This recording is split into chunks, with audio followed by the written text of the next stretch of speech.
नमस्कार किसान भाइयों, स्वागत है आपका आपके अपने पसंदीदा कार्यक्रम कृषि दर्शन में। आज कृषि दर्शन में हम बात करेंगे दो विषयों की। जी हाँ, पहला विषय है उद्यानिकी फसलों में सिंचाई प्रबंधन, जिसके बारे में जानकारी देंगे डॉक्टर विजय अग्रवाल। उद्यानिकी वैज्ञानिक जोनल कृषि अनुसंधान केंद्र पवारखेड़ा से हैं। और दूसरे विषय की जानकारी आपको देंगे संतरे की खेती के बारे में, जो है बताएंगे आपको डॉक्टर R.K. सोनकर, नींबू वर्गीय फल अनुसंधान केंद्र नागपुर से। ये आपसे बताएंगे। किसान भाइयों, जैसा कि आप सभी जानते हैं कि जो उद्यानिकी फसलें हैं वो बहुत ही अच्छी होती हैं। हमारे किसान भाई बहुत अच्छी तरीके से उद्यानिकी फसलों में फल, सब्जियां, औषधि सब कुछ लगाते हैं। सिंचाई प्रबंधन एक बहुत अच्छी विधा होती है जिसके माध्यम से उद्यानिकी फसलों में अच्छी तरह से उत्पादन लिया जा सकता है। अगर कहते हैं ना कि जल का सही समुचित उपयोग होता है तो फसलें भी बहुत अच्छी होती हैं। जी हाँ, तो उद्यानिकी फसलों में सिंचाई प्रबंधन किस तरह किया जाए, इसकी जानकारी देख रहे हैं हमारे डॉक्टर विजय अग्रवाल जी।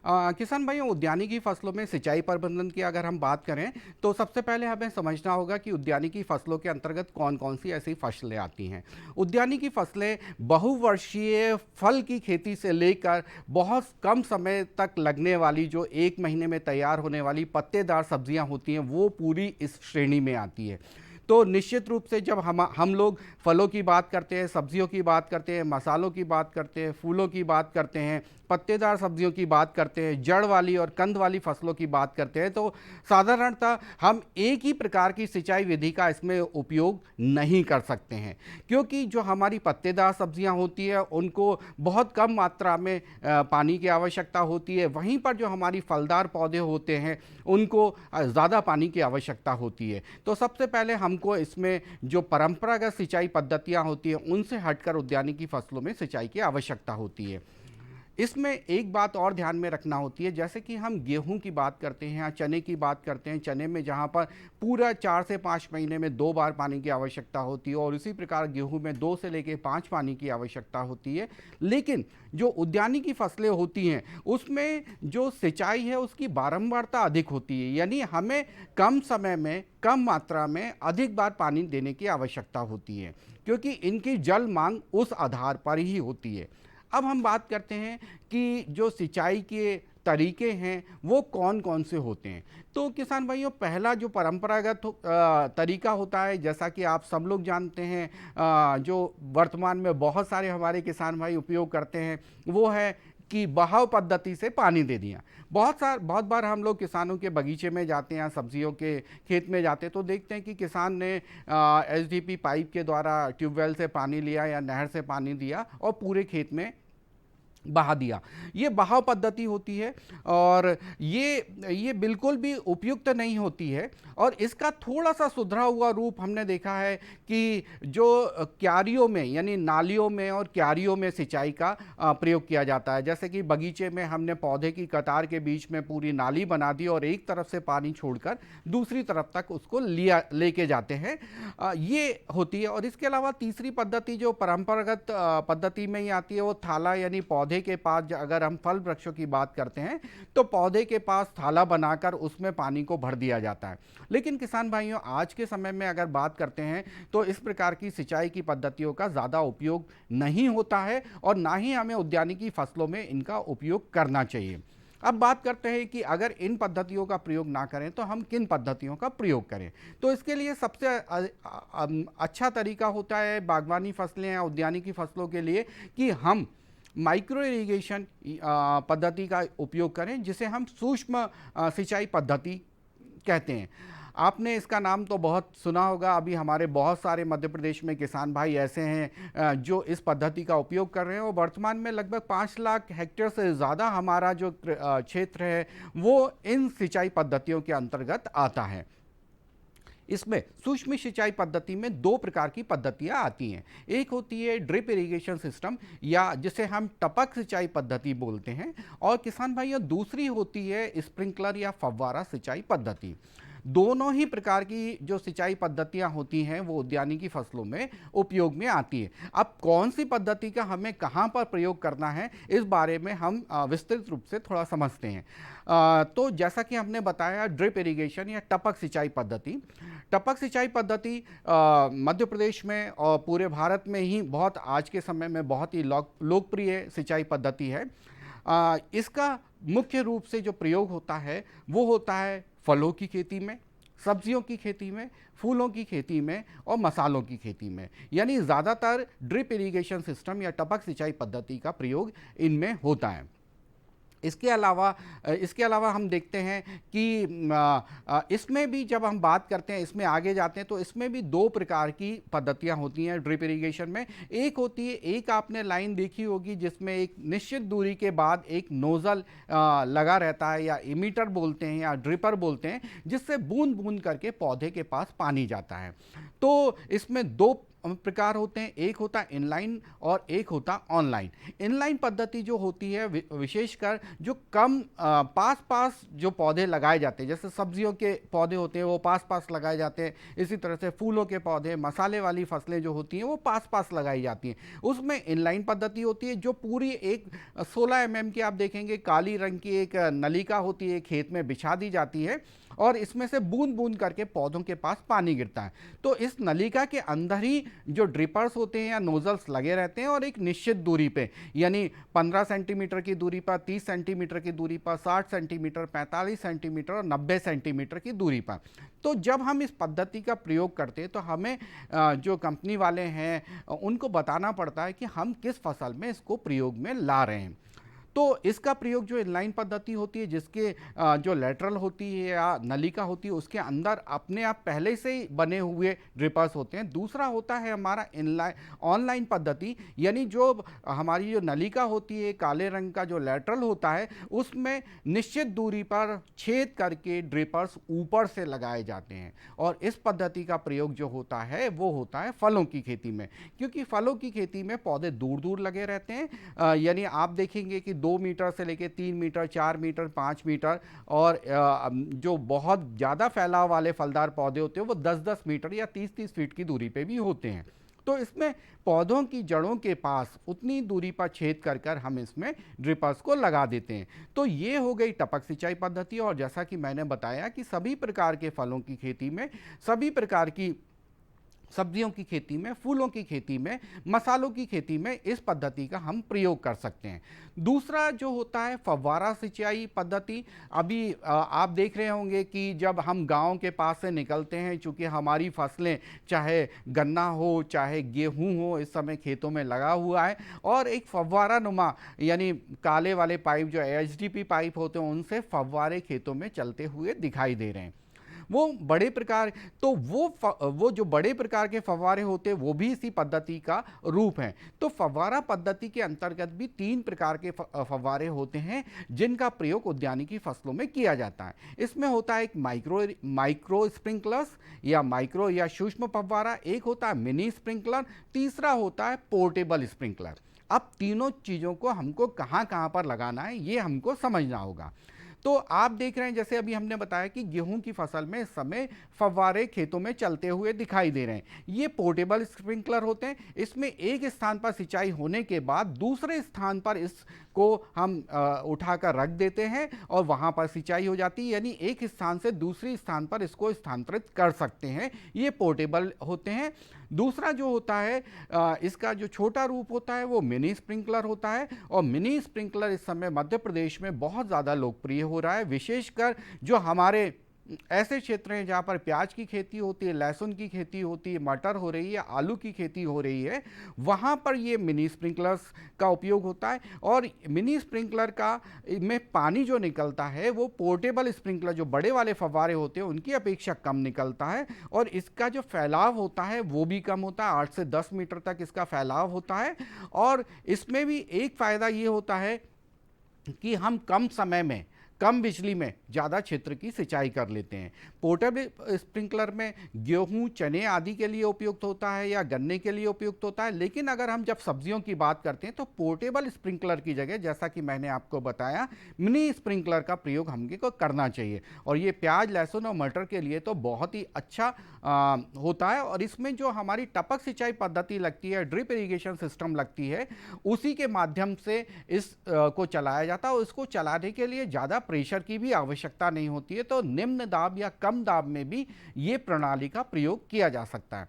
तीसरा और जो इसका सबसे सूक्ष्म रूप होता है वो माइक्रो स्प्रिंकलर होता है। माइक्रो स्प्रिंकलर 2 से 4 मीटर के व्यास में जो क्षेत्र होता है उसको सिंचित करने के लिए इसका उपयोग किया जाता है। और इसको भी हम ड्रिप वाली जो लाइन होती है उसके माध्यम से, जिसमें से ड्रिप इरिगेशन को कनेक्ट करते हैं, 16 mm की लाइन होती है, उसी से इसको कनेक्ट किया जा सकता है, उसी से इसको जोड़ा जा सकता है। इसका फ़ायदा ये होता है कि 2 से 4 मीटर पे ये पौधों के ऊपर वर्षा के रूप में जल को बिखेरता है, और इससे क्या होता है कि पौधों में कम पानी में अच्छा उत्पादन इसमें हमको मिलता है। और इसका प्रयोग की अगर हम बात करते हैं तो विशेषकर जो पत्तेदार सब्जियां होती हैं, प्याज होती है, और कम ऊंचाई पे बढ़ने वाली फसलें होती हैं जैसे पालक, धनिया, इसके बाद इसमें प्याज हुआ, लहसुन हुआ, इन फसलों के लिए बहुत ही उपयुक्त होता है। तो किसान भाइयों, ये 2 प्रकार की आधुनिक तकनीक, जैसा कि हमने बताया आपको, टपक सिंचाई पद्धति और एक होती है स्प्रिंकलर इरिगेशन सिस्टम या फव्वारा सिंचाई विधि, तो इनका हम प्रयोग अपने खेतों में कर सकते हैं। अब इसका जो फायदे की बात करते हैं, टपक सिंचाई पद्धति की जो फायदे की बात कर रहे हैं या सूक्ष्म सिंचाई पद्धति की बात कर रहे हैं, सूक्ष्म सिंचाई पद्धति में विशेषकर टपक सिंचाई पद्धति के माध्यम से हम पानी के साथ खाद को भी घुलनशील अवस्था में पौधों के पास भेज सकते हैं। इसका फ़ायदा ये होता है कि हमको अलग से खाद देने की ज़रूरत नहीं पड़ती है। इसमें घुलनशील जो खाद होती है वो वेंचुरी के माध्यम से सीधे पौधों के पास पहुंच जाती है। दूसरा फ़ायदा होता है, इसमें हमें श्रम की लागत कम हो जाती है, श्रम कम लगता है। तीसरा, इसमें हमको निंदाई कम करनी पड़ती है, क्योंकि बहाव पद्धति में जब हम पानी को बहाते हैं तो उसमें कचरा या खरपतवार निकलने की ज़्यादा संभावनाएं रहती हैं। चौथी चीज़ इसमें होती है कि इसमें हम कम यानी हम जब भी जितने भी समय हमारे पास इलेक्ट्रिसिटी उपलब्ध है या विद्युत उपलब्ध है, अगर 1 घंटे में भी हम बहुत बड़े क्षेत्र को हम इनको सिंचित कर सकते हैं, यानी कम समय में ज़्यादा क्षेत्र को सिंचित कर सकते हैं। किसान भाइयों, ये जो आधुनिक तकनीक है इसमें लागत थोड़ी सी ज़्यादा आती है। इसको ध्यान में रखते हुए कई केंद्रीय योजनाएं एवं जो राज्य सरकार की योजनाएं हैं वो उसके माध्यम से आप इस योजनाओं के अंतर्गत अनुदान ले सकते हैं। और इस योजना के अंतर्गत विशेषकर कृषि विभाग एवं उद्यानिकी विभाग के अंतर्गत किसानों को इसमें ऑनलाइन आवेदन करने पर इसमें अनुदान की पात्रता रहती है, और एक किसान लगभग 5 हेक्टेयर तक इसमें लाभ ले सकता है। और इस समय जो वर्तमान में जो अनुदान है वो लगभग 45 से लेकर 55% है, यानी छोटे किसान जो हैं उनको 55% तक का अनुदान मिल जाता है, और जो बड़े किसान होते हैं उनको 45% तक का अनुदान मिल जाता है। तो किसान भाइयों, जब भी आप उद्यानिकी फसलें लगा रहे हैं तो परंपरागत सिंचाई की अपेक्षा नवीन तकनीक जो सिंचाई की है, आधुनिक सिंचाई पद्धति का उपयोग करके कम पानी में, कम लागत में, कम मजदूरों में अधिक उत्पादन प्राप्त करते हैं। किसान भाइयों, कार्यक्रम में फिलहाल वक्त है एक छोटे से अंतराल का, बस अभी उपस्थित हुए, उसके बाद हम जानेंगे संतरे की खेती के बारे में।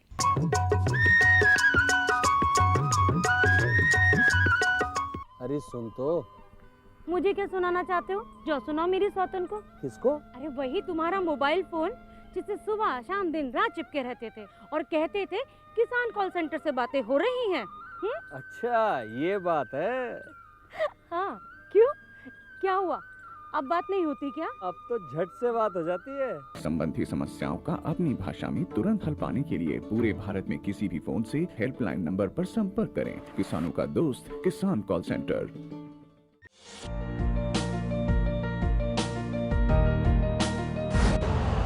यूरिया का स्वदेशी उत्पादन 70 लाख टन बढ़ाने के लिए 6 उर्वरक संयंत्रों का उद्धार किया जा रहा है। FCIL के गोरखपुर, सिंदरी, तलचर और रामागुंडम संयंत्र, HFCL की बरौनी इकाई और BVFCL की नामरू फोर्थ। सोने पर सुहागा ये है कि देश में अब बनेगा सिर्फ नीम लेपित यूरिया, क्योंकि इससे होगा किसानों का फायदा ही फायदा। अनाज का उत्पादन 10% तक बढ़ेगा। बढ़ेगी 10 से 15% नाइट्रोजन क्षमता।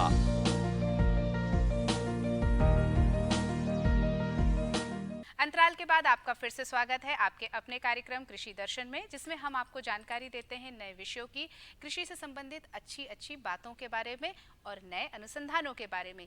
संतरे की खेती बहुत ही लाभकारी है, नींबू वर्गीय फसल है और अगर हमारे किसान अपनी अन्य फसलों के साथ मेढ़ों पर अगर नींबू वर्गीय जो फसल है उसके संतरे की खेती अगर लगाएंगे तो उन्हें बहुत अच्छा मुनाफा होगा।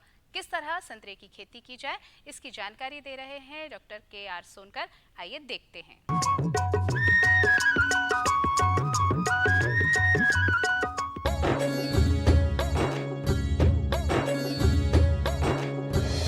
किसान साथियों नमस्कार, मैं डॉक्टर RK सोनकर केंद्रीय नींबू वर्गीय फल अनुसंधान संस्थान नागपुर से हूं और मैं आज आपको मेड़ पर संतरे की बागवानी के बारे में चर्चा करूंगा। साथियों, जैसा जानते हैं आप कि जो संतरा है इसकी जड़ें उथली होती हैं, तो कई बार क्या होता है कि पानी बारिश के दिनों में रुक जाता है, जिसकी वजह से फफूंद की बीमारी वहाँ आने की संभावना ज़्यादा होती है। इसलिए हमारे संस्थान ने मेड़ पर नींबू वर्गीय फलों की बागवानी के बारे में अनुसंधान किया है, जिसके बारे में मैं बताऊंगा आपको कि जो मेड़ की चौड़ाई होती है करीब 2 मीटर होनी चाहिए और उसकी ऊंचाई सिर्फ 1 फीट रखिए और उस पर यदि आप नागपुरी संतरे का पौधा लगाते हैं तो आपको आगे आने वाले समय में काफ़ी अच्छा उत्पादन मिलेगा। तो इसके बारे में हम चर्चा करेंगे, पौधे लगाने से लेकर के उसकी बढ़वार और तुड़ाई के बारे में। आप इसको 6 मीटर लाइन से लाइन और 3 मीटर पौधे से पौधे के बीच में दूरी रखें और इसको उत्तर से दक्षिण की तरफ मेड़ को लगाएं। ख़ास तौर से जो नींबू वर्गीय फल हैं, यदि आप उनको बारिश के समय में लगाते हैं तो उसका रिज़ल्ट ज़्यादा अच्छा होता है। तो इसलिए मैं आप लोगों से निवेदन करूंगा कि आप बारिश के समय में ही लगाएं। तो जब मई जून में जब तापक्रम बहुत ज़्यादा होता है, 45 डिग्री के आसपास होता है, उस समय मेड़ की तैयारी कर लें और इसके बाद में उसमें गड्ढे बनाएं। बारिश के पहले ही पूरी तैयारी कर लें। गड्ढे 2 फीट गहरा, 2 फीट चौड़ा और 2 फीट लंबा, 2 फीट करिए उसको। और इसके बाद उसमें गोबर की सड़ी खाद जो करीब 8 महीने पुरानी हो वही खाद चुनिए उसमें, क्योंकि कच्ची खाद नहीं मिलानी चाहिए, नहीं तो उसमें दीमक वगैरह की समस्या होती है। तो इसके लिए क्लोरोपाइरिफास नाम की जो दवा होती है उसका छिड़काव करें ताकि आपको भविष्य में दीमक की समस्या न हो। दीमक की समस्या से निजात पाने के लिए क्लोरोपाइरिफास और नीम की खली जैसा कि आसानी से उपलब्ध होता है, इसको गड्ढे में ज़रूर मिलाएं। साथ ही जैसा मैंने बताया कि गोबर की सड़ी खाद जो करीब 8 महीने पुरानी होनी चाहिए उसे मिलाएं आप। तो ये इन 2-3 चीज़ों का ज़रूर ध्यान रखें गड्ढे को बुझाते समय। बारिश होने के शुरुआत में गड्ढे की तैयारी हो जानी चाहिए और जब बारिश 2-3 बारिश हो जाती है तब आप उसमें पौधे लगाएं ताकि आपको नमी पर्याप्त रहेगी और पौधे की बढ़वार और पौधा अच्छी तरह से जड़ में मिट्टी में मिल जाएगा। तो इसके अलावा आपको ध्यान रखना है कि पौधा उत्तर से दक्षिण ही दिशा में लगाना है। साथ ही इसमें समय समय पर जैसे बोर्डो पेस्ट हुआ या कुछ फफूंदनाशक है, साल में एक बार फफूंदनाशक का इस्तेमाल ज़रूर करें।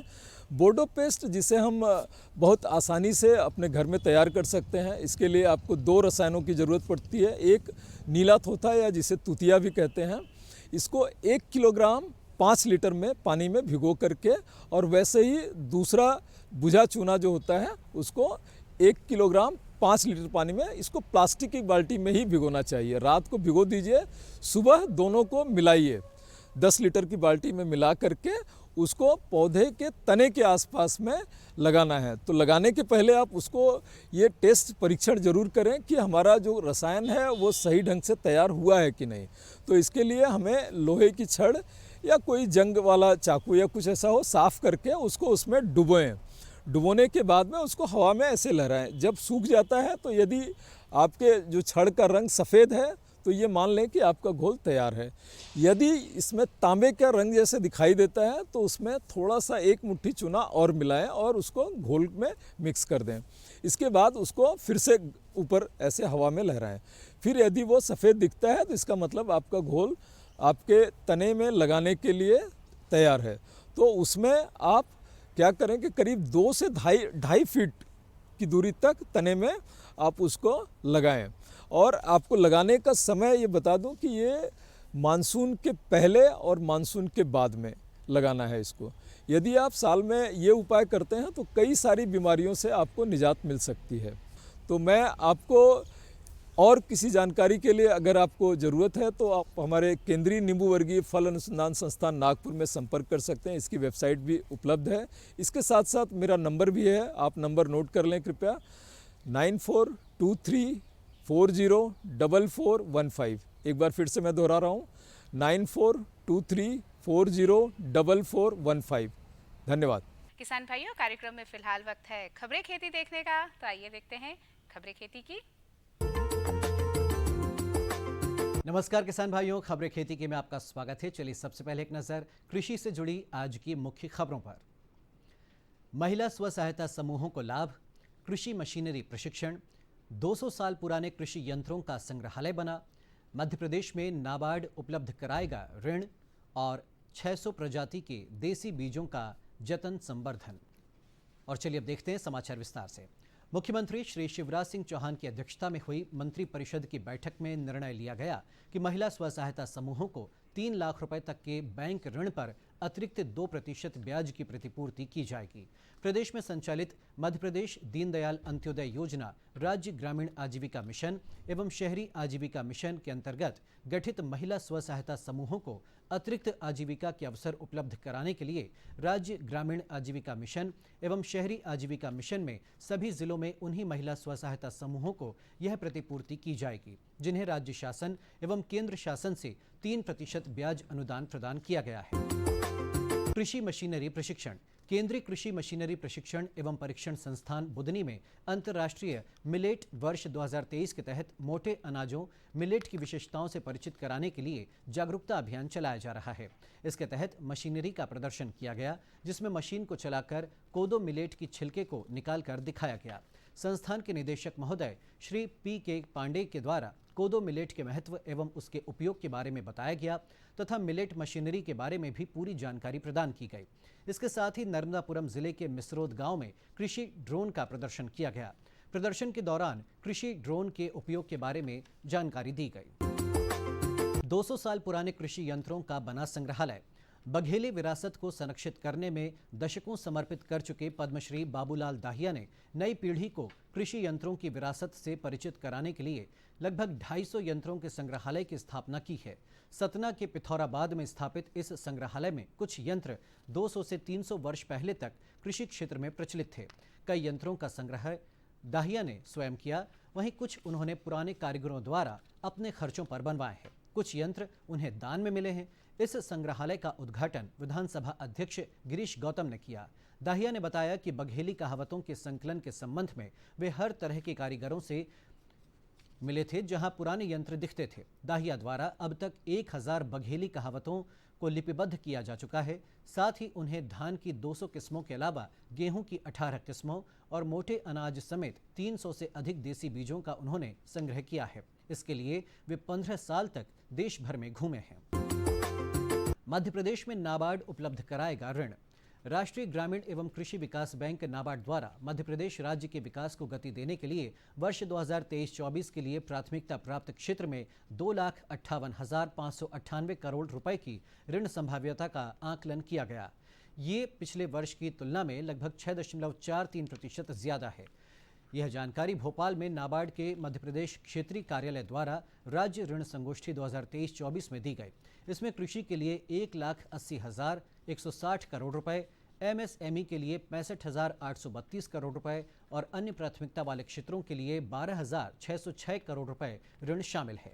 वित्त मंत्री श्री जगदीश देवड़ा ने संगोष्ठी में कहा कि इससे किसानों, उद्यमों से जुड़े कामगारों और राज्य की पूर्ण अर्थव्यवस्था पर सकारात्मक प्रभाव पड़ेगा।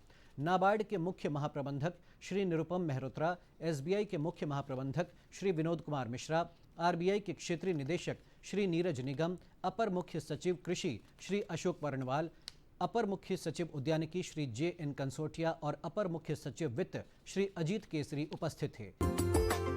600 प्रजाति के देसी बीजों का जतन संवर्धन।